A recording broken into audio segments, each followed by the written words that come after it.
दफनभूमीमध्ये एका थडग्यावरती एक सुंदर वाक्य वाचलं, मैं अहम था वही मेरा वहम था. फक्त 20 ते 25 दिवस तुम्ही एकांतवासामध्ये जा, लोक तुमचं नाव सुद्धा विसरतील. मनुष्य जीवनभर अशा अहंकारामध्ये जगतो की मी लोकांकरिता किती विशेष आणि महत्त्वपूर्ण आहे.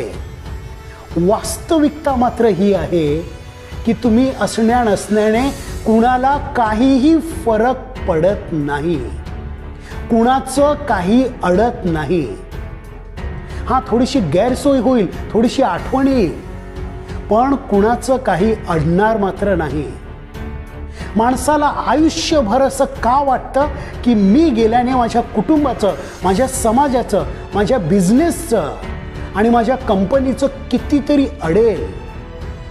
हा फक्त गैरसमज आहे.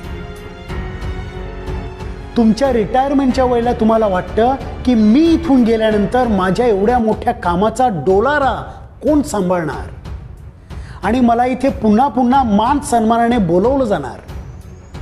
रिटायरमेंटच्या फक्त 20 दिवसानंतर त्या ऑफिसमध्ये या. कुणाकडे 5 मिनिटंही नसतील तुमच्याशी बोलण्यासाठी. जोपर्यंत तुमच्याकडे पोस्ट आहे, पॉवर आहे, तोपर्यंत हजारो माणसांना तुमची जरूरत असेल. एकदा का तुमची पोस्ट गेली की कदाचित तुम्हाला कोणी ओळखणार सुद्धा नाही. एका शव उचलणाऱ्या माणसाने या कोविड काळामधील त्याचा एक भयंकर अनुभव सांगितला. एका घरामध्ये ते वडिलांचं शव उचलण्यासाठी गेलेले. त्याची 3 मुलं. त्या 3ही मुलांनी सांगितलं की आमची तब्येत बरोबर नाही, म्हणून आम्ही मृतदेहाला हात लावू शकत नाही. घरातील सगळ्यांनी मृतदेह उचलण्यासाठी नकार दिला.